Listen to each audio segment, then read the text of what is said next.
All right, Shalom. I want to start off, man, as always, by giving all praise and glory unto Yahweh, Bahashem, Yahushai, Bahashem, Racha HaKodash. The one is unto the apostles, the elders, and the bishops of Great Millstone. I want to send much love to the brothers out there doing this work in truth and sincerity. And I also want to send peace and blessings unto the believers of the hopeful elect. And real quick in this late night lesson, I wanted to read the book of Psalm, chapter 33, verse 18 down to verse 22. And I pray that it's edifying, all right? Um, Starting kind of late, man, tonight, because earlier, bro, um, drove all the way to camp, looked at my truck, damn tripod gone. I think I left it in the other truck when I switched it over, bro. I don't know, bro. You want to talk about pissed, bro? Driving in that Houston traffic? No joke. And it's rodeo season, right? It's rodeo season. Whatever, okay? Lord willing, I find my tripod tomorrow. If not, bro, I had to buy me a new one. But I was just kind of hot, bro, driving to camp and not having my goddamn tripod, bro. I don't know where is it. I had a feeling I left it in the other truck when I switched out my stuff, but it's cool, whatever, bro. I had to buy a new one, but anyway, man, I'm gonna get into this here, bro. And I pray that it's edifying, all right? So Psalms chapter 33, verse 18 says, Behold, the eye of the Lord Yahweh is upon them that fear him, upon them that hope in his mercy. So the Most High is beholding those who fear him and hope in his mercy, okay? If you want the Most High's attention, fear the Lord. How does one go about fearing the Lord? Keeping his commandments, right? Doing what the Lord said to do. That's how you fear the Most High, man. And then he says, upon them that hope in his mercy, right? Having faith and trust in the Most High, right? In his mercy and everything else that comes with the Lord, man. Okay? Hoping in these scriptures, hoping in these prophecies. Because the Lord's mercy is contained in prophecy. Okay?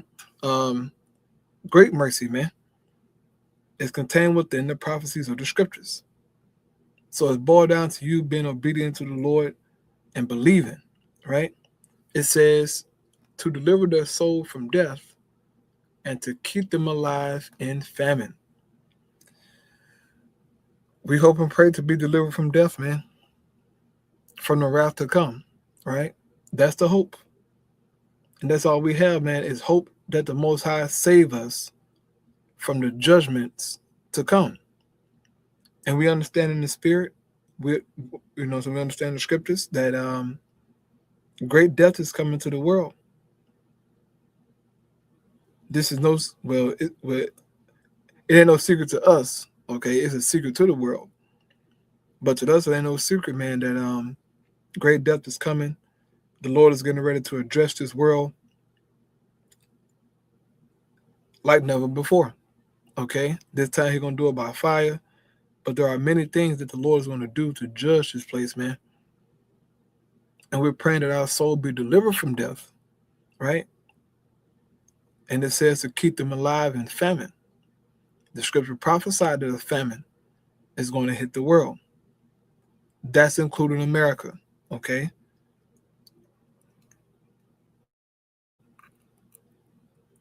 I know it's hard to think of Babylon, you know, being in a famine because, we are surrounded by food all the time. But a famine is coming, all right? And the Lord, he's going to cause that famine to happen. And it's going to be brutal, okay? It's going to be brutal, man. Which will cause people to do unimaginable crimes, unimaginable things to one another. Probably even go so far to being cannibals, right? Eating one another.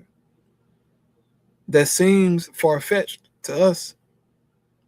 That seems barbaric And it is. It's very, strange to do that. But hunger will drive a person to eat someone else. And that's how bad it's going to get in this world. Okay? Famine will cause you to do crazy things, man. But the Lord has promised to keep us alive in famine.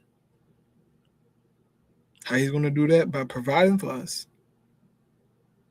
But that's if we fear the Lord and hope in his mercy. And no way around it, man. It says, our soul waited for the Lord Yahweh. He is our help and our shield, our only protection. We have no other protection, bro. Okay? Not in Esau, not in, a gun, or your mama, your dad, whoever. Okay? It's vain help. The only true help that we have is from Yahweh Ba'ashim Yahushua, man. Point blank and period. But you got some jakes who are seeking comfort and help and shield from somewhere else and putting their trust in carnal things as if that's going to help them escape the Lord's judgment. The only how you escape the Lord's judgment is if the Lord is with you, man. He's protecting you, right? Other than that, you're going to be judged. It says, for our heart shall rejoice in him because we have trusted in his holy name. And what is his holy name? Yahweh. His son name is Yahweh Shai. You have to trust in those names and call upon those names, right?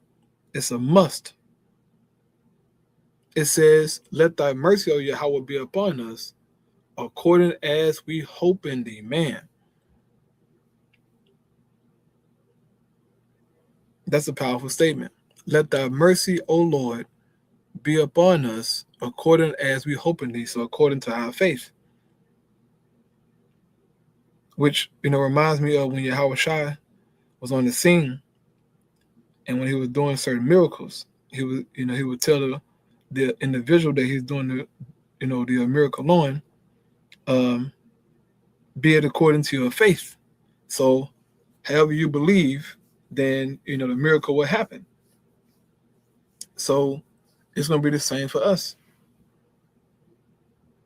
It's going to be according to how we believe. And ultimately our beliefs, do come from the Most High, right? But ultimately, it's all up to the Most High, man. But it's on us also to believe, right? So I'll close out with that, man. Just wanted to go to that small passage through the spirit, but still kind of frustrated behind my